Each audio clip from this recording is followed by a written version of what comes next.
अब वो 5 सवाल जो अरविंद केजरीवाल जी ने कल मोहन भागवत जी से पूछे थे, वो 5 सवाल आज फिर से मैं आपके सामने दोहराना चाहता हूं और कुछ तथ्यों के साथ दोहराना चाहता हूं। पहला सवाल जो अरविंद केजरीवाल जी ने पूछा कि अपने आप को देशभक्त कहने वाली आरएसएस क्या इस बात से सहमत है कि आज भारतीय जनता पार्टी कोई राजनीतिक दल नहीं बचा बल्कि एक अपहरण गैंग बन चुका है। आज भारतीय जनता पार्टी कोई राजनीतिक दल नहीं बचा बल्कि पार्टियों को तोड़ने वाला एक गिरोह बन गया है। ईडी का डर दिखा के, सीबीआई का डर दिखा के, लालच देके, पैसे रुपए करोड़ों रुपए देके विधायकों को तोड़ना, सांसदों को तोड़ना, सरकारों को गिराना, पार्टियों को तोड़ना, यह काम भारतीय जनता पार्टी के द्वारा जो किया जा रहा है, क्या वो सही कदम है? आरएसएस के प्रमुख मोहन भागवत जी इस पर क्या मानते हैं? नंबर 1। नंबर 2, देश के सबसे भ्रष्टाचारी नेताओं को, और जिनको किसी और ने नहीं, खुद भारत के प्रधानमंत्री ने भ्रष्ट कहा। एक अखबार में यह खबर आई थी कि विपक्ष के 23 वो नेता जिन पर गंभीर भ्रष्टाचार के आरोप खुद भारतीय जनता पार्टी ने लगाए, उनको गले लगाया, अपनी पार्टी में शामिल किया और उनको क्लीन चिट दे दी।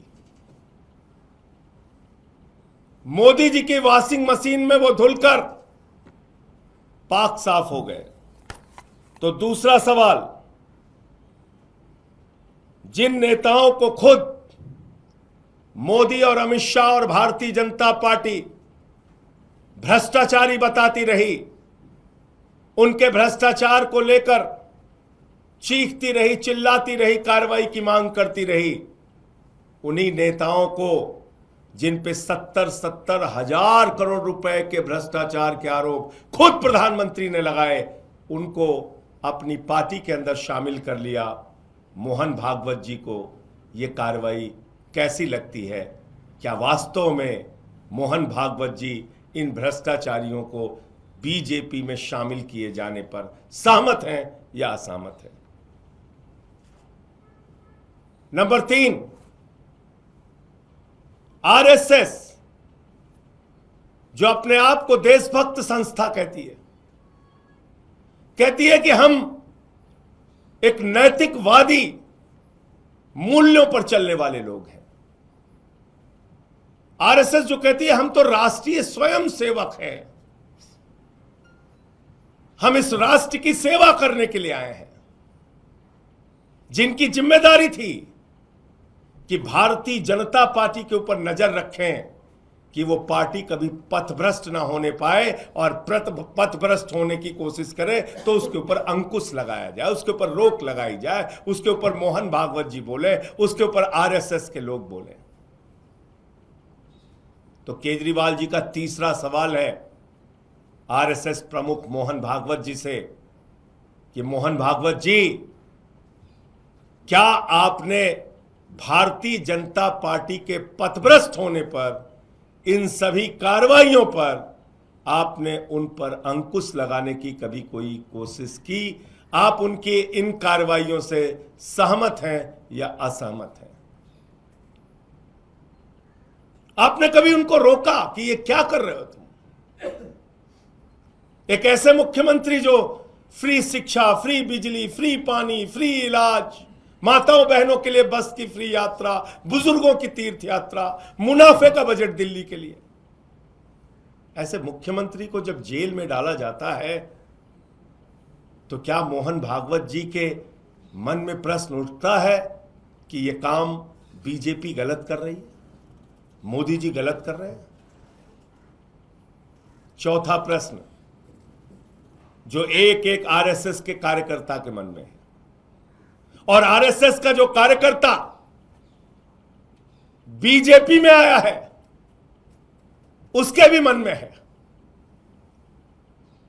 और वो अपने आप को अपमानित महसूस कर रहे हैं। किस दबाव में बोल नहीं पा रहे नहीं मालूम,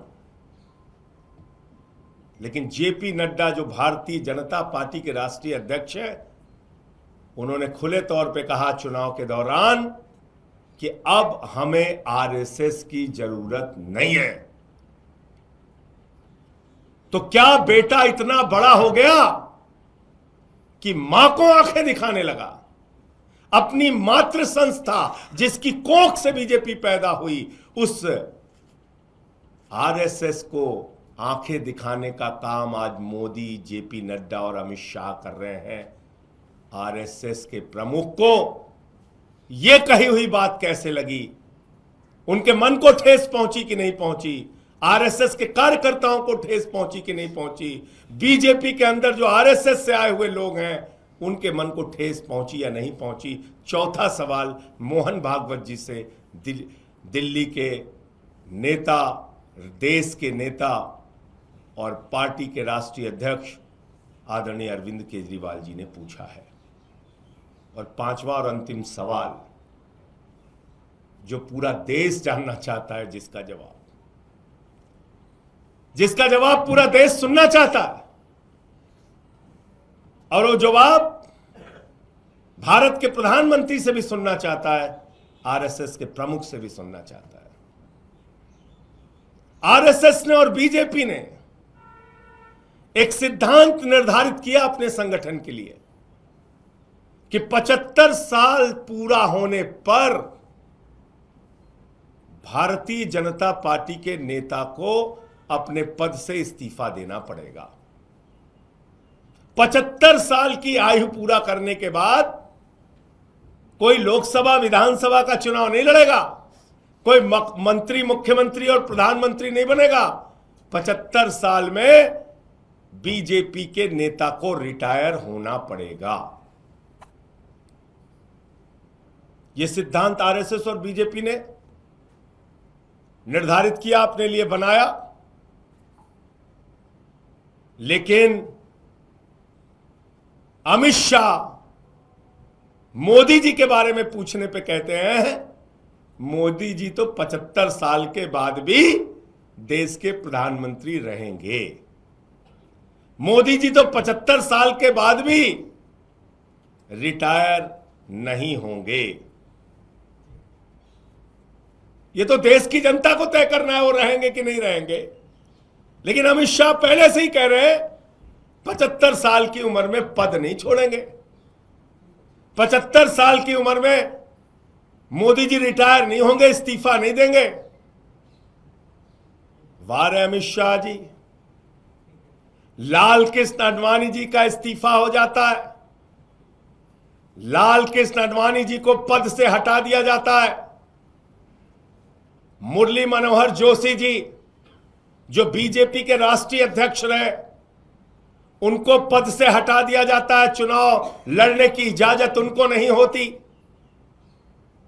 भारतीय जनता पार्टी के नेता और हिमाचल प्रदेश के पूर्व मुख्यमंत्री शांता कुमार जी को 75 साल के बाद चुनाव लड़ने नहीं दिया जाता, पद से हटा दिया जाता है। सुमित्रा महाजन जी लोकसभा के अध्यक्ष थी, 75 साल के बाद उनको उनके पद से हटा दिया जाता है, चुनाव नहीं लड़ने दिया जाता। वीसी खंडूरी जी 75 साल के बाद रिटायर कर दिया जाता है, चुनाव नहीं लड़ने दिया जाता। ये तमाम नेता, कलराज मिश्रा जी हमारे उत्तर प्रदेश के नेता, उनको 75 साल के बाद रिटायर कर दिया जाता है, पद से हटा दिया जाता है। लेकिन मोदी जी 75 साल के बाद भी रिटायर नहीं होंगे। जो नियम अपने पार्टी के जनक के लिए आपने बनाया, जो नियम आपने अपने पार्टी के वरिष्ठ नेताओं के लिए बनाया,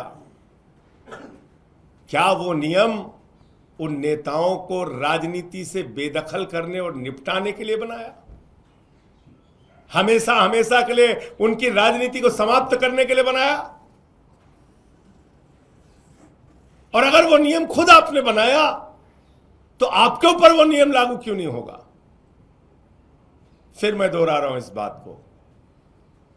एक तरफ अरविंद केजरीवाल हैं जो एक बार नहीं 2 बार मुख्यमंत्री के पद को, यहां लोग चपरासी की नौकरी नहीं छोड़ना चाहते हैं, मुख्यमंत्री के पद को 2 मिनट में छोड़ के उसूलों, सिद्धांतों, सच्चाई और ईमानदारी के लिए आगे बढ़ गए, उसकी लड़ाई के लिए निकल पड़े। और एक तरफ भारत के प्रधानमंत्री हैं जो 75 साल की उम्र में भी अपने पद से चिपके रहना चाहते हैं, प्रधानमंत्री की कुर्सी से चिपके रहना चाहते हैं, प्रधानमंत्री की कुर्सी को छोड़ना नहीं चाहते। ये फर्क है मोदी और अरविंद केजरीवाल में, जो खुली किताब की तरह देश के सामने है। और इसलिए मैं फिर कह रहा हूं, शोले के डायलॉग पर सन्नाटा क्यों पसरा है भाई पर, मत चलो बीजेपी और आरएसएस वालों। और जो सवाल केजरीवाल जी ने पूछा है उसका जवाब मोहन भागवत जी को और बीजेपी को देना चाहिए, क्योंकि पूरा देश इन सवालों का जवाब चाहता है।